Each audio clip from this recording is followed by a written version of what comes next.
Primeira carta de Paulo aos Coríntios, capítulo 13. Vamos ler o capítulo todo. Primeiro aos Coríntios, capítulo 13, a palavra de Deus diz: E eu passo a mostrar-vos ainda um caminho sobremodo excelente, ainda que eu fale as línguas dos homens e dos anjos, se não tiver amor, serei como bronze que soa, ou como símbolo que retine. Ainda que eu tenha o dom de profetizar e conheça todos os mistérios e toda a ciência, ainda que eu tenha tamanha fé a ponto de transportar montes, se não tiver amor, nada serei. E ainda que eu distribua todos os meus bens entre os pobres, e ainda que entregue o meu próprio corpo para ser queimado, se não tiver amor, nada disso me aproveitará. O amor é paciente, é benigno. O amor não arde em ciúmes, não se ufana, não se ensoberbece, não se conduz inconvenientemente, não procura os seus interesses, não se exaspera, não se ressente do mal, não se alegra com a injustiça, mas regozija-se com a verdade. Tudo sofre, tudo crê, tudo espera, tudo suporta. O amor jamais acaba, mas havendo profecias, desaparecerão, havendo línguas, cessarão, havendo ciência, passará, porque em parte conhecemos e em parte profetizamos. Quando, porém, vier o que é perfeito, então o que é em parte será aniquilado. Quando eu era menino, falava como menino, sentia como menino, pensava como menino. Quando cheguei a ser homem, desisti das coisas próprias de menino, porque agora vemos como em espelho, obscuramente, então veremos face a face. Agora conheço em parte, então conhecerei como também sou conhecido. Agora, pois, permanecem a fé, a esperança e o amor. Estes três, porém, o maior deles é o amor. Amém. Pai, obrigado. Obrigado pela palavra que o Senhor deixou para nós. Que cuidado o Senhor tem com a nossa vida, Pai, trazendo a Tua palavra a nós, não nos deixando na ignorância. Tua palavra é a verdade liberta, Pai. E que haja libertação no nosso meio, libertação de conceitos errados, Pai, libertação de atitudes erradas, de vícios de comportamento, Pai. Que a Tua palavra nos conduza a uma mudança, a uma transformação das nossas vidas, dos nossos relacionamentos.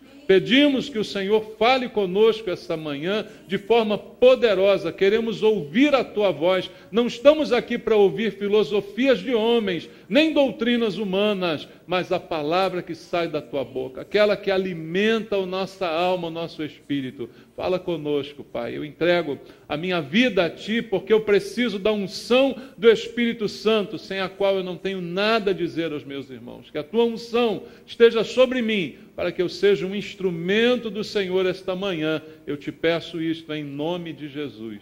Amém. Graças a Deus, irmãos. Podem sentar. Amados, quem não conhece, não é, as palavras que nós acabamos de ler, talvez seja um dos capítulos mais famosos da Bíblia Sagrada, né? O texto em que Paulo, super inspirado, né, pelo Espírito Santo, traz palavras que são tão bonitas, só a leitura já é bela, não é?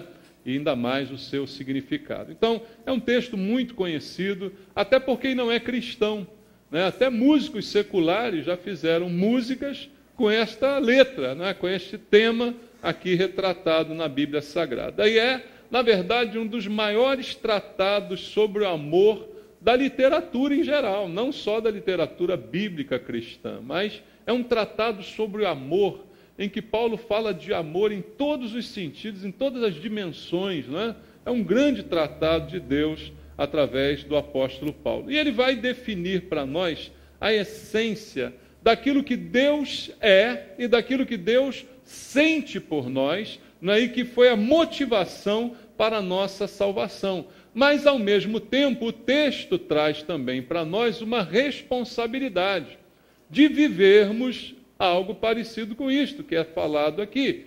Então, nós vamos entender pelo texto que Deus é amor, essa é a essência de Deus, não é? A palavra de Deus afirma isso. Esse amor foi de tal maneira que decidiu salvar o pecador, o errado, o defeituoso, como éramos nós, mas a partir desta essência que agora habita em nós, nós também devemos viver os nossos relacionamentos baseado nesses mesmos princípios. Em resumo, é isso que Paulo está aqui nos dizendo, porque ele vai resumir princípios de Deus para nós, como cristãos, princípios para os nossos relacionamentos, para a nossa maneira de ser, para a nossa maneira de agir em relação ao nosso próximo. Tudo está sendo colocado aqui pelo apóstolo como coisas essenciais para que a gente possa viver realmente como cristãos. E Paulo começa a definição do amor falando algumas coisas muito enfáticas, muito incisivas e importantes. Veja, ele diz: eu passo a mostrar-vos ainda um caminho sobremodo excelente. Veja, ele está falando de um caminho, ou seja, uma atitude que se repete continuamente, uma maneira de viver e de agir, um caminho que eu preciso tomar para a minha vida. Jesus é o caminho, eu preciso andar por ele. Andar em Cristo significa viver e trilhar esse caminho que Paulo passa a nos mostrar. E ele começa a dizer algumas coisas enfáticas. Ele diz assim: ainda que eu fale as línguas dos homens e dos anjos, se não tiver amor, serei como bronze que soa ou como um símbolo que retine. Ele diz, olha, em outras palavras, você pode falar demais. Você conhece alguém que fala demais? Conhece? Aquele que de vez em quando você tem vontade de dizer para ele: cala a boca, chega, por favor, né?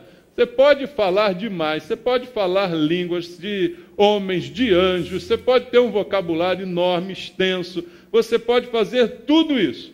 Agora, o excesso de palavras, sejam elas espirituais ou carnais, dos homens ou dos anjos, ele não necessariamente vai se traduzir no amor. Paulo está dizendo que esse excesso de palavras pode se transformar apenas em barulho. Há um ditado aí no mundo que diz assim: só fale se as suas palavras forem melhores do que o seu silêncio, né?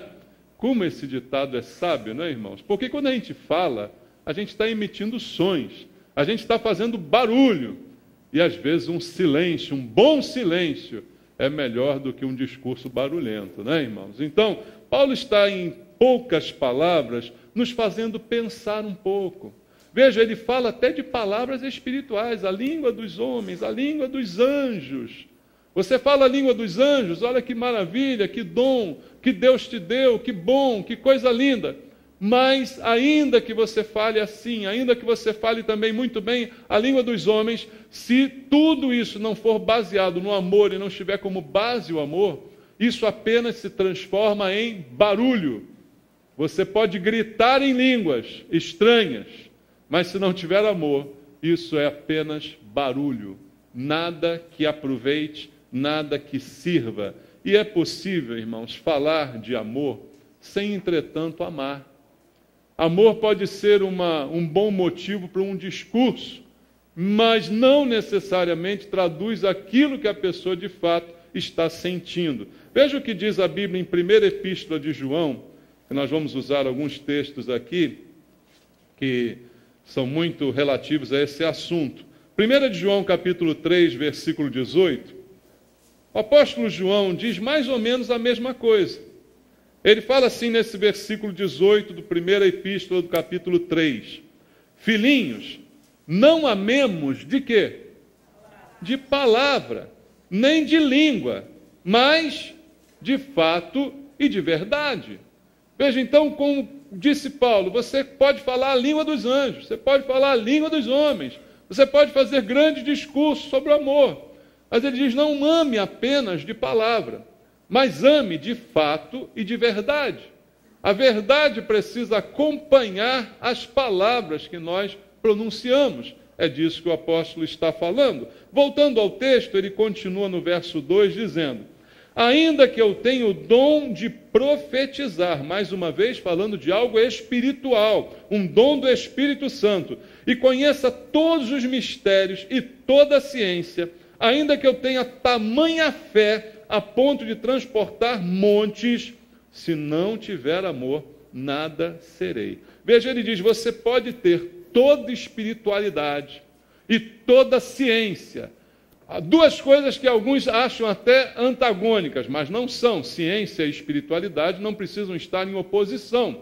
E Paulo diz, é possível que você tenha muita espiritualidade, que você seja cheio do Espírito Santo, a ponto de profetizar a verdade de Deus, a ponto de você ter uma fé capaz de mover montanhas, como disse e ensinou o Senhor Jesus, mas nada disso se basta se você não tiver amor. E ainda que ao mesmo tempo que você é super espiritual, você também seja super intelectual, cheio de conhecimentos da ciência, mesmo que você tenha tudo isso em você, isso não te tornará nada diante de Deus, se você não tiver amor. Porque ele diz no verso 2 o seguinte, ainda que eu tenha tudo isso, se não tiver amor, como é que termina o verso 2? Nada serei. Veja, eu acho que eu sou alguma coisa, porque eu sou espiritual, porque eu tenho fé, porque eu profetizo, aí eu acho que eu sou alguma coisa. Quem tem isso não se acha, irmãos? Quem tem um dom não se acha? Ah, eu tenho, o Espírito Santo me usa. Eu, quando abro a boca, é uma maravilha. Ah, eu falo de Jesus, eu profetizo, eu falo em línguas, eu me acho super espiritual. Eu tenho uma fé que pode ser imitada.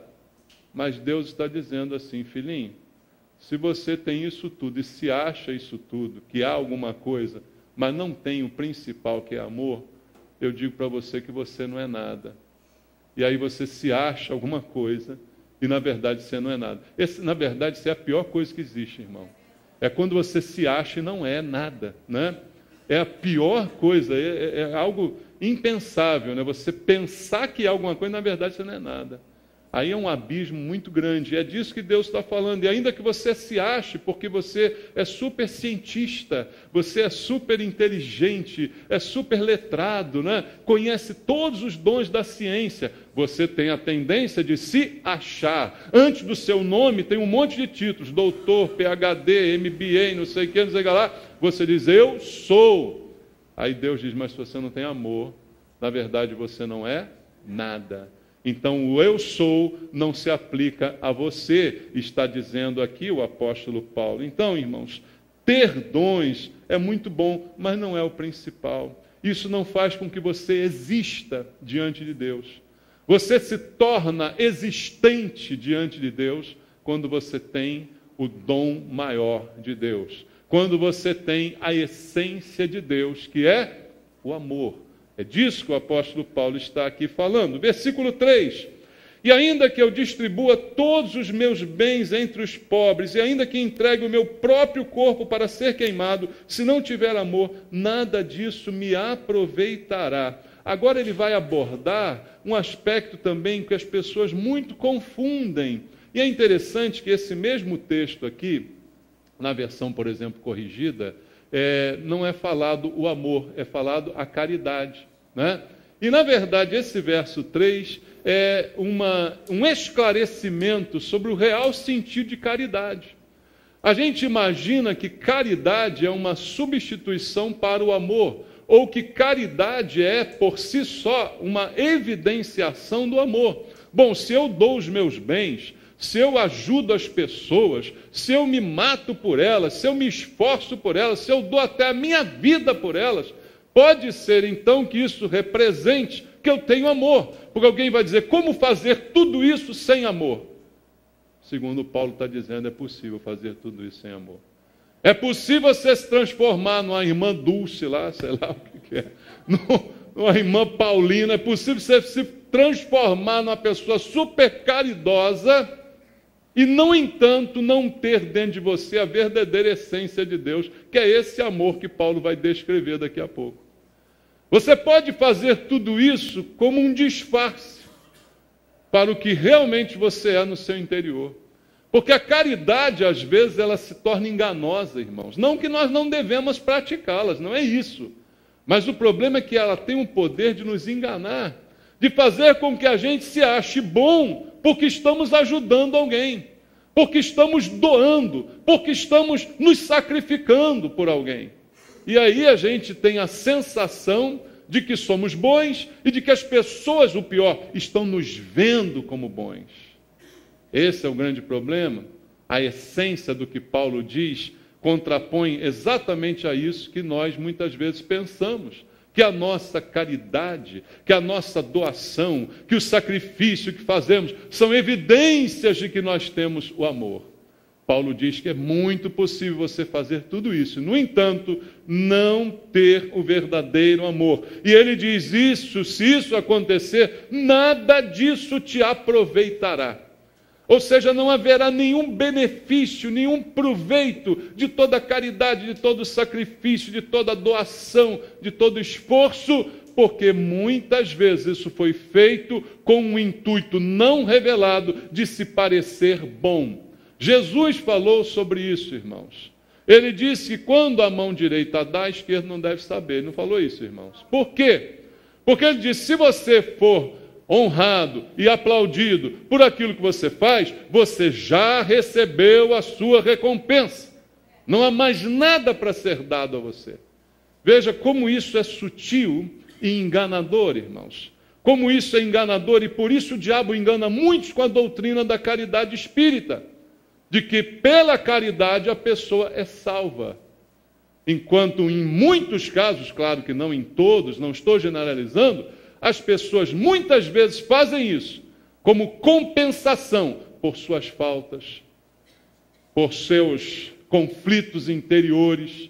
Então elas se tornam doadoras, porque elas querem ser estimadas pelos outros. Elas têm autoestima baixa, então elas querem ser reconhecidas, aplaudidas, consideradas. E Paulo traz a realidade de que tudo isso pode ser feito sem, no entanto, existir dentro de nós a verdadeira essência do amor de Deus. E então nada disso nos aproveitará, está aqui dizendo ele, ou seja, não serve para nada. E por que é tão importante o amor por trás de todas as nossas ações? E que amor! Deus, irmãos, é o amor. Veja, o apóstolo João também diz na primeira epístola, vamos voltar a ela, no capítulo 4 desta vez, primeira epístola do apóstolo João, capítulo número 4, do verso 8 ao verso 16, ele vai definir esta essência. Aquele que não ama, não conhece quem? Deus. Por quê? Porque Deus é amor. Nisto se manifestou o amor de Deus em nós, em haver Deus enviado o seu Filho unigênito ao mundo para vivermos por meio dele. Nisto consiste o amor, não em que nós tenhamos amado a Deus, mas em que ele nos amou e enviou o seu Filho como propiciação pelos nossos pecados. Amados, se Deus de tal maneira nos amou, devemos nós também amar uns aos outros. Ninguém jamais viu a Deus. Se amarmos uns aos outros, Deus permanece em nós e o seu amor é em nós aperfeiçoado. Nisto conhecemos que permanecemos nele e ele em nós, em que nos deu do seu Espírito. E nós temos visto e testemunhamos que o Pai enviou o seu Filho como Salvador do mundo. Aquele que confessar que Jesus é o Filho de Deus, Deus permanece nele e ele em Deus. E nós conhecemos e cremos no amor que Deus tem por nós. Deus é amor, e aquele que permanece no amor, permanece em Deus e Deus nele. Não há como separar Deus do amor. Deus é o amor. Não há como eu dizer que eu estou com Deus se eu não amo. Veja, dá até condição de eu fazer caridade, de eu me sacrificar, de eu ter dons, de eu ter um monte de coisas espirituais e, no entanto, não ter a essência de Deus. Paulo até fala dessa possibilidade, porque Deus é amor. Por isso o amor é tão importante em tudo que fazemos, em todas as decisões, em todos os nossos níveis de relacionamento. Então, é no amor que nós conhecemos Deus, é no amor que nós recebemos Jesus, é no amor que agora Ele vive em nós e o nosso amor vai se aperfeiçoando nele, como está escrito no texto que acabamos de ler. Esse amor é a evidência de que nós o conhecemos e de que Ele nos conhece. E isso então marca a nossa vida e a nossa existência neste mundo através dos nossos relacionamentos. Ficou então dito por Paulo, irmãos, que muitas coisas que a gente acha que podem ser substitutas para o amor, na verdade não servem com este propósito. Os dons espirituais, as ciências, o conhecimento, a oratória, a atitude de caridade, a doação, o sacrifício pelos outros, nada disso constitui-se por si só em amor, segundo Deus está aqui nos falando. Então, a partir de agora, o apóstolo Paulo vai definir o que é o amor. O que é o amor que se confunde com a essência de Deus. Como ele se apresenta e quais são as suas características. Versículo 4, voltando ao texto. Ele começa a dizer, o amor é paciente. Que frase, não é, irmãos? O amor é paciente. Só nessa frase, a gente já encontra um monte de significados para aquilo que realmente significa o amor de Deus. Primeiro, olhando para Deus, que é amor, como a gente já viu. Deus é paciente, irmãos? Hein? Principalmente comigo. É ou não é? Você pode dizer a mesma coisa? Deus é paciente, principalmente comigo. Se não fosse a paciência de Deus, irmãos, aonde a gente estava agora, queridos?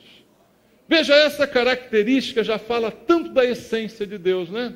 Só uma pequena frase de Paulo, o amor é paciente. Veja, ele é paciente porque Deus é paciente. Então, se eu amo como Deus, eu preciso aprender a ser paciente. Em que situações eu preciso ser paciente? É igual aquele exemplo que eu uso aqui, não é? Com relação à perseverança.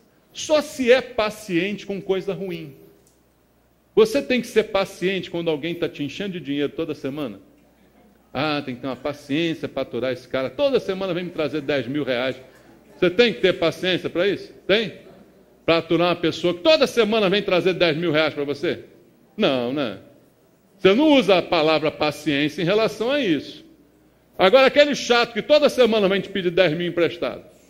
Ah, aí você tem que ter uma paciência com ele danada, né? Não é assim que funciona, irmãos? Paciência é outra coisa que só se aplica normalmente em coisas ruins. Quando que eu preciso ser paciente? Quando eu estou no hospital sendo atendido. Aliás, você é chamado de paciente, já viu? O paciente está lá. Por quê? Você tem que falar calminho, você não pode fazer escândalo não, hein? Tem gente que gosta de criar barraco em hospital, né? Ó, irmão, duas coisas que eu não faço. Criar barraco em hospital e devolver prato em restaurante. De forma nenhuma. Não, dá uma passadinha a mais aí, o cara passa aquele bife em tudo que é lugar que você possa imaginar. Né?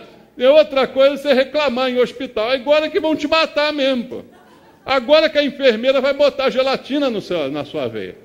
Então não reclame nada, seja paciente. Em todos os lugares onde você estiver, seja paciente. O amor é paciência, porque ele vai me levar a entender, a compreender, a suportar as coisas, as pessoas, quando elas não acontecem, quando elas não são como eu desejava que elas fossem. A hora do exercício da paciência é quando há uma pessoa que não é para você o que você esperava que ela fosse, que não age com você da maneira que você desejaria que ela pudesse agir. É nessa hora que você precisa ser paciente, quando as coisas não são como nós queremos. Veja como Pedro fala em 1 de Pedro 2,20. Primeira epístola de Pedro, capítulo 2, versículo 20. Pedro também é bem explícito aqui. 1 de Pedro, capítulo 2, verso 20.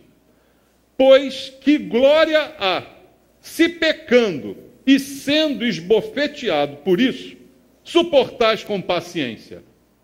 Olha a pergunta de Pedro.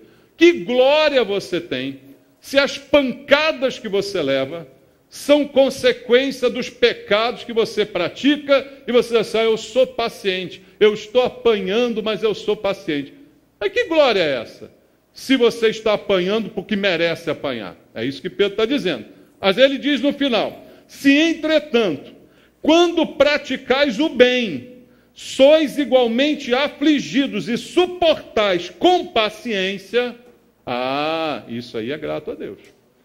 Ou seja, quando você faz o mal, alguém te bate, você diz, eu fui paciente com aquela pessoa que me bateu e não bati nela de volta.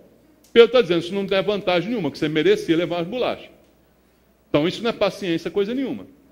Aí Pedro diz assim, mas por outro lado, quando você faz o bem e a pessoa te paga o mal, e aí você sim é paciente para com ela, isso aí é grato diante de Deus. Isso aí representa o amor de Deus. Porque Deus sempre nos fez o bem. E a gente sempre fez mal para Deus. E Deus, mesmo assim, nos amou para nos salvar. Ele não é um prêmio, ele não deu um prêmio aos bonzinhos. Vou salvar os bonzinhos da terra. Não. Deus salvou os pecadores da terra. E Deus morreu na cruz pelos pecadores, enquanto eles ainda eram pecadores, diz a Bíblia. Então, paciência é algo que se exercita quando a outra pessoa não corresponde ao que eu espero dela. E essa é a característica do amor. Veja, você é uma pessoa caridosa. Você faz caridade. Você leva comida no orfanato, você leva... Aí você está dando comida na boquinha do velho. O velho cospe e você dá uma bolacha no velho. Você não foi paciente, embora você esteja fazendo a caridade. É ou não é? Está fazendo ou não está fazendo caridade? Está. Mas não teve nenhuma paciência com aquele que não correspondeu ao que você esperava que ele fizesse por você. Ou então aquela pessoa que é muito caridosa, mas quando não agradecem, quando ela não é reconhecida, eu não vou ajudar mais não. Está vendo? É fácil, né? Então, você estava fazendo porque você queria... Não era assim? Não funciona. O amor é paciente. O amor é benigno, continua dizendo o apóstolo Paulo. Benigno. Ele faz a gente pensar no outro, no próximo. A benignidade é esta característica que nos faz olhar para além de nós mesmos, além dos nossos próprios benefícios. A famosa frase, o que eu vou levar com isso? O amor não é assim. Ele é benigno. E Paulo diz também em Romanos 13:10, leiam aí comigo um pouquinho atrás, Romanos 13:10. O amor não pratica o mal contra o próximo, de sorte que o cumprimento da lei é o amor. Amor não pratica o mal. Por quê? Porque ele é benigno. A natureza do amor é a benignidade, é a bondade em relação ao outro. Então não há prática do mal. E nós, irmãos, muitas vezes praticamos o mal. E isso é para pensar, isso é para mexer conosco. Como eu pratico o mal? Pensa você mesmo. Julgue você mesmo. De que forma nós, às vezes, praticamos o mal? E isso não condiz com a natureza do amor. Versículo 4 ainda diz assim, o amor não arde em ciúmes. O amor não oprime, nem trata o ser amado com egoísmo. Ciúmes. Você conhece ciúmes? Você sabe o que isso significa? Quando falamos em ciúmes, normalmente pensamos numa relação homem-mulher, não é? Quando um tem ciúmes do outro em relação a possível traição e tal. Só que ciúme é muito mais abrangente do que apenas essa conotação quase que sexual, não é, irmãos? Há pessoas que são ciumentas com amigos, com colegas. E a Bíblia diz que o amor não é ciumento. Ele não tenta fechar o ser amado numa redoma. Ele não tenta enjaular uma pessoa como se ela fosse sua propriedade. Irmãos, aqui na igreja tem gente ridícula assim. É verdade, tem. Tem gente assim, olha, eu saio com você. Aí nós vamos passear. Aí eu boto no Facebook. Aí a pessoa, mas por que não me convidou? Ciumento. Aí fica de mal comigo. E quando é que você vai se converter? Me diga. Isso acontece aqui, ó, nos relacionamentos. O fulano levou fulano para a casa dele. Por que não me levou? Porque não quis. É obrigado a levar todo mundo para a casa dele? A casa dele vai virar um albergue daqui a pouco. É ou não é? Aí eu fui passear com um ciclano. Por que não me levou? Porque meu carro não dá para tanta gente. Não tem um ônibus. É ou não é? Mas é o ciúme. O ciúme que quer enjaular. Não, essa pessoa é minha amiga. Então ela não pode ser mais amiga de ninguém. Ela só pode ser minha amiga. Onde ela for, eu tenho que ir. Onde eu for, ela tem que ir também. Isso é doença e mental e grave. Grave. Você só não está no hospício porque não passou na porta. Se passar, nego te leva lá para dentro. Fala sério, irmão. Isso não é normal. Ou então a outra, o inimigo meu tem que ser teu inimigo também. Pronto, se eu não falo com a pessoa, não pode, ninguém pode falar com essa pessoa. Se é meu amigo, não pode falar com o meu inimigo. Primeiro, eu não tenho nem direito a ter inimigo. Né? No conceito cristão já caiu essa palavra. Então como é que eu vou exigir que o meu amigo não fale comigo? Para começar, eu não devia nem ter um inimigo. Mas o ciúmes é algo tão doentio nesse sentido, que engessa, que cobra, que tranca a pessoa como se ela fosse minha propriedade. E aí daí deriva também o ciúme no sentido sexual, dos relacionamentos amorosos. Claro que não, ninguém vai ficar tendo vários relacionamentos, mas a fidelidade conjugal, ela estabelece uma liberdade também. Ninguém é propriedade do outro, não é? Nós somos uma só carne, esse é o conceito de Deus. É isso que nós temos que entender em relação a isso, mas isso não tem sido praticado. Veja, as pessoas às vezes dizem que matam por amor. Matou por amor. Que coisa de amor que mata, não é? Amor não mata, irmãos. Maltrata por amor, não é assim. Quem ama o outro não age dessa forma. Porque quem age dessa forma, o ciúme, não é uma evidência de que você ama outra pessoa. O ciúme é uma evidência de que você ama você mesmo. E que você não quer ser ferido pela perda da outra pessoa. O ciúme não é uma prova de amor, é uma prova de que você se ama. E se ama muito. Entendeu? Que você não admite que um amigo seu ande com outro, que uma esposa sua possa conversar com outra pessoa, porque você se ama. Então, ciúmes não faz parte desse amor definido por Deus. E verso 4, ainda na definição de Paulo, diz que o amor não se ufana, não se ensoberbece, palavras que são mais ou menos sinônimas, não é? Paulo está dizendo que o amor não fica se achando, não é? Não fica se ensoberbecendo, não se gloria em si mesmo. E às vezes a pessoa diz assim, eu amo demais. Olha, eu tenho, esse texto é meu, pastor. O senhor hoje está pregando o texto da minha vida. Eu sou assim. E daqui a pouco ela está se orgulhando de ser assim, né? Isso é eu escritinho. Paulo escreveu tudinho aqui. Eu sou isso. Olha aí, você já se ufanando, se ensoberbecendo, já se achando, não, eu amo mais do que todo mundo aqui nessa igreja. Aliás, eu nem acho que essa igreja aqui não tem muito amor, não. Mas eu tenho. Não é assim? Então você já está se ufanando, se ensoberbecendo, não é? Porque, irmãos, entenda, ninguém ama por si mesmo. O que Deus disse lá em João? Deus é amor. Aquele que permanece no amor, permanece em Deus e Deus nele. Há certas coisas que fazemos que não são da nossa natureza, mas são da natureza de Deus que agora vive em nós. Veja, a fé. Eu tenho muita fé. Você não tem fé, quem deu fé a você foi Jesus. Jesus é o autor e consumador da nossa fé, diz a Bíblia. Eu amo muito. Você não tem amor, quem te deu amor foi Deus. Se você ama como Deus está aqui definindo, isso é um dom de Deus.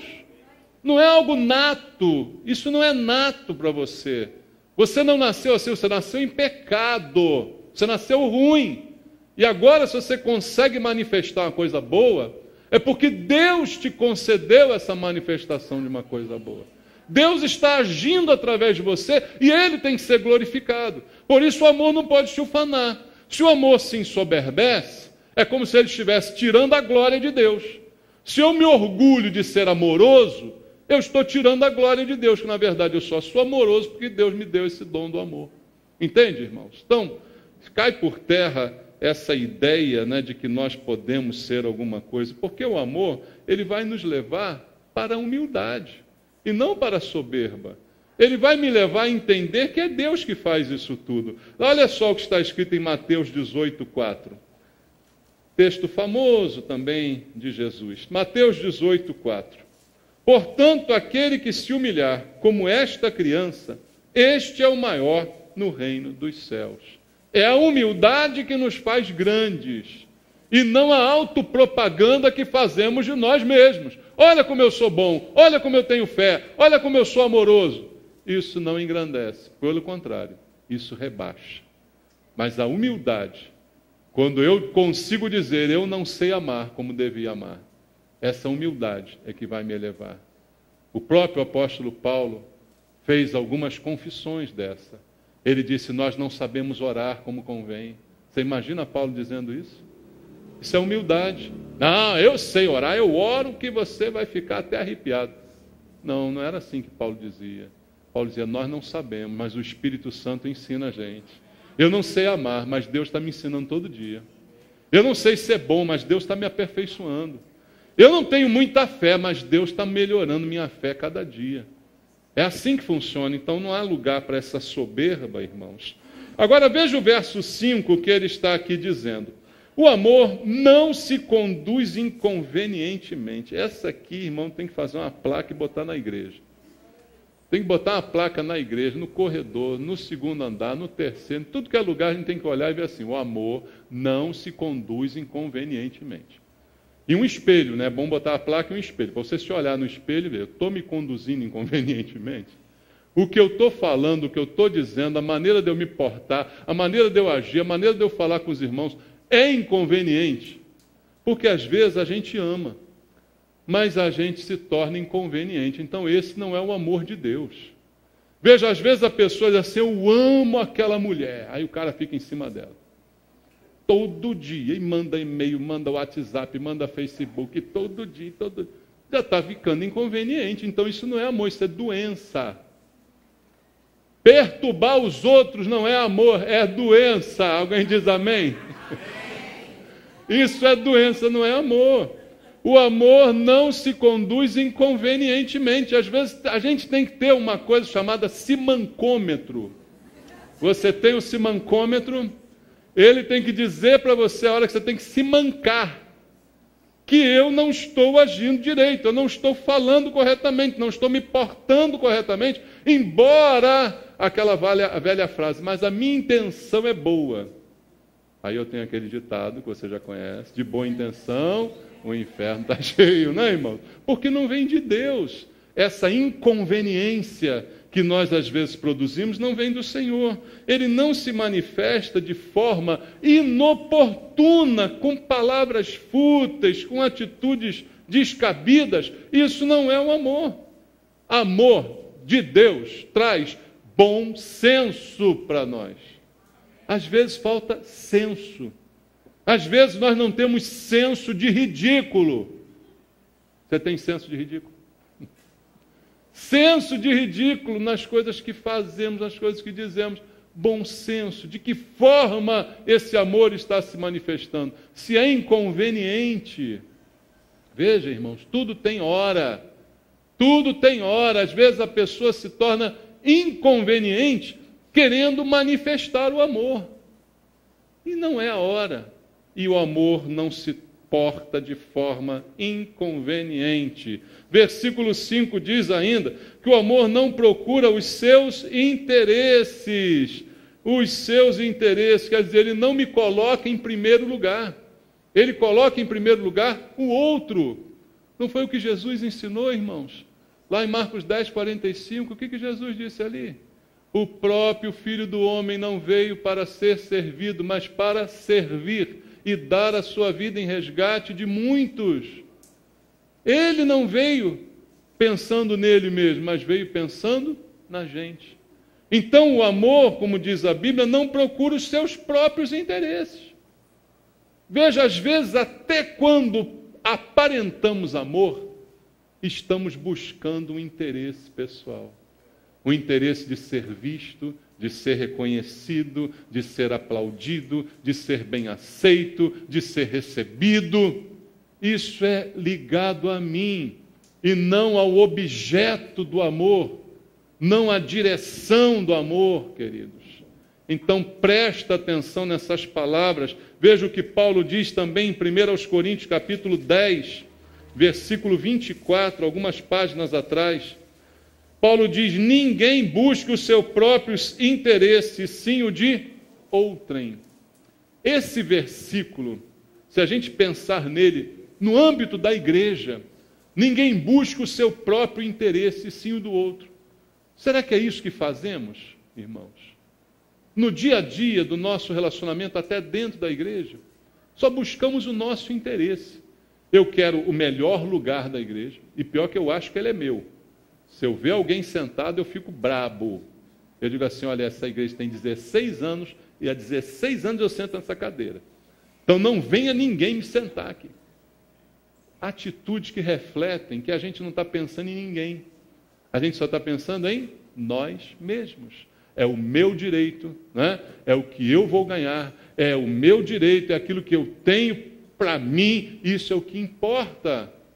Não é disso que Paulo está dizendo. Deus está nos falando que o amor, ele não busca os seus próprios interesses, ou seja, ele é algo que é para fora e não para dentro. É uma atitude que se manifesta na vida do outro. Não dê a você a preferência, mas ao outro. Deixa o outro ocupar o melhor lugar. Deixa o outro comer o último pedaço de bife, do bolo.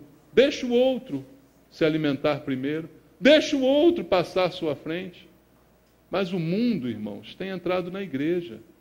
Porque no mundo isso é loucura, né? Hoje no mundo, já viu como é que estão as coisas? O nível de educação está caindo muito, muito, muito. Antigamente ainda entrava uma senhora no ônibus, no trem, as pessoas levantavam e ofereciam o lugar, não é? Hoje alguém mais faz isso? É raríssimo. Quando faz, você quer aplaudir, quer botar no Facebook e tudo, né? Porque é raríssimo acontecer. Porque todo mundo pensa em si mesmo. E aí na igreja estamos buscando, trazendo, estamos importando esse comportamento também para cá. É o meu primeiro, é o meu direito. O amor não se exaspera, diz a Bíblia. Exasperar é uma reação sobremedida, é uma reação mais forte, né? É uma reação exaltada a algo que fizeram contra mim. O amor não se exaspera. Então o amor, ele, ao contrário disso, se eu for cheio desse amor de Deus, ele me ajuda a controlar a ira.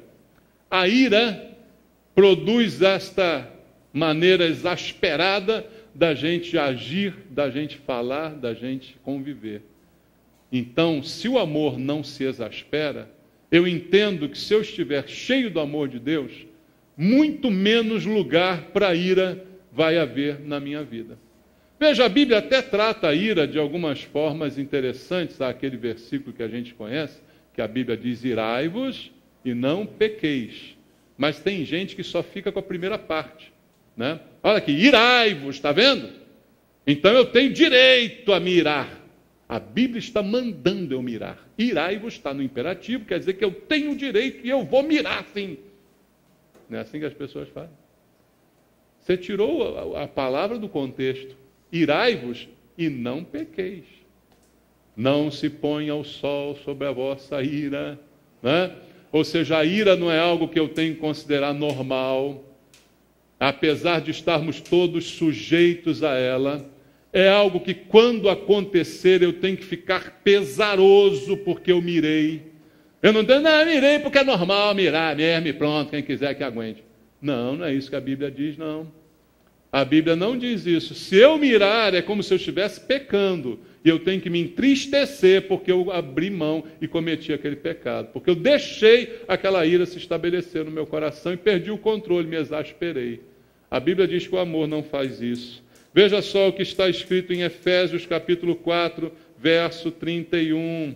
Palavra de Deus através do apóstolo Paulo também, verso 4, verso 31. Capítulo 4, 31 de Efésios, ele diz: longe de vós, longe, irmãos, amargura, cólera, ira, gritaria, blasfêmia e também toda malícia. Onde é que isso tem que ficar? Longe da gente. Isso não faz parte, isso não é normal. Viver na gritaria, viver na blasfêmia, viver na ira, na cólera, isso não é normal. Isso é sinal de que você está doente. Isso é sinal que você está longe, é de Deus. Entende? Isso é como pecado, como qualquer outro. Filhinhos, não pequeis. Todavia, se pecares, tendes advogado.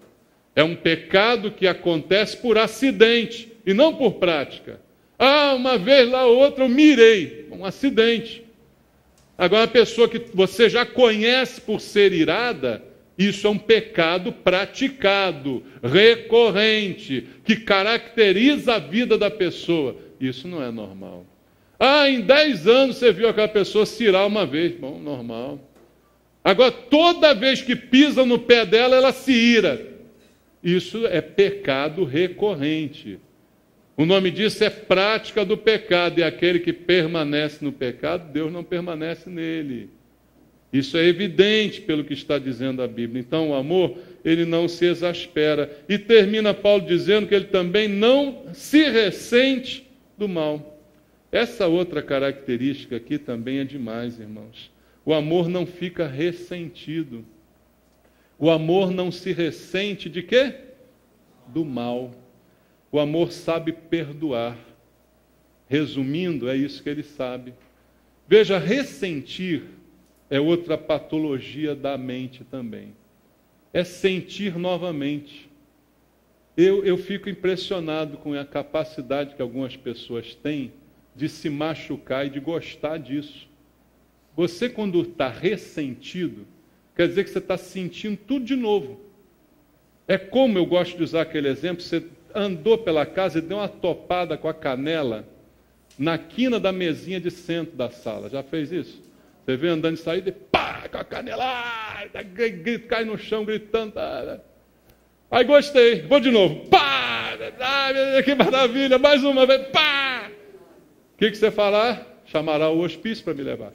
Né? É o que eu tenho vontade de fazer com as pessoas ressentidas. Tenho vontade de chamar o hospício para levá-las, porque tem a mesma patologia. Estão sentindo de novo tudo aquilo que foi ruim. O que você tem? Ah, estou ressentido. Com o quê? Ah, o que ele me fez 10 anos atrás. Aí ele voltou a fazer a 5, voltou a fazer semana passada, e eu estou sentindo tudo de novo. Então você está louco. É bom você se tratar. A tarjinha preta aí para você, de repente, ajuda a equilibrar, porque está esquisito o negócio para o seu lado. O amor não se ressente. E ressentir também é outra palavra que só aplicamos com coisa ruim. Né? Eu gostaria muito de ressentir uma fatia de torta, de chocolate. Essa eu quero ficar ressentido dela toda hora. Eu quero sentir de novo aquele saborzinho de chocolate. Floresta Negra, sabe aquela? Um recheiozinho de doce de leite com ameixa, que eu adoro, umas castanhazinhas, tá? Amêndoa. Que maravilha. A combinação de doce de leite com amêndoa é uma coisa divina, né, irmão? Eu quero sentir de novo isso aí. Aí eu quero ficar ressentido. Agora, de coisa ruim. Ah, alguém me magoou, alguém me traiu, e eu vou ficar todo dia sentindo, oh, que dor. Né? Aí morri. O amor não é assim. O amor não se ressente das coisas ruins. Resumindo, o amor não fica melindrado. Essa palavra também é muito engraçada. O que você tem, irmão? Eu estou melindrado. Como é que é uma pessoa melindrada? Você já viu alguém melindrado? Eu estou de biquinho. Por quê? Porque o irmão machucou. Aí eu estou... Então vai lá dar um beijo nele, porque isso passa. Né? Vai lá dar um abraço nele, que isso acaba. Agora, ficar melindrado não me comove, sabe? Eu não me comovo com gente. Eu tenho vontade de bater em gente melindrada. Sabia disso? Então toma cuidado comigo, tá? Quando você for no gabinete e dizer assim, estou melindrado, eu posso voar em você. E a coisa não vai ficar boa. Mas que negócio é esse? O amor não se ressente do mal, irmãos. Isso está escrito na minha Bíblia somente ou na sua também? Versículo 6, não se alegra com a injustiça, mas regozija-se com a verdade. O amor não se alegra com o mal. O amor não se alegra com a maldade.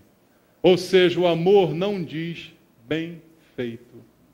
Você já disse essa frase? Bem feito. Por quê? Porque alguém que te fez sofrer, sofreu também. Aí você diz, bem feito. Isso não é característica do amor. O amor não fica feliz quando alguém está sofrendo, mesmo quando essa pessoa merecia sofrer o que sofreu. O amor não se alegra com a injustiça, muito pelo contrário, ele se alegra com a verdade. O amor não diz bem feito.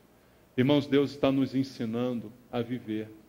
Deus está nos ensinando comportamentos básicos para os nossos relacionamentos. Se a gente vivesse isso aqui, no dia a dia, na prática, não melhorava tudo na vida da gente? Fala sério. Não melhorava tuas dores, tuas mágoas, teus ressentimentos? Não ia tudo embora?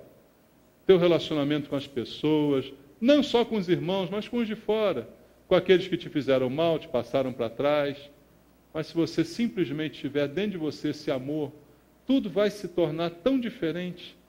Porque Paulo termina dizendo sobre o amor, no verso 7, o seguinte, tudo, para resumir, ele resume, olha só, o amor, tudo sofre, tudo crê, tudo espera, tudo suporta.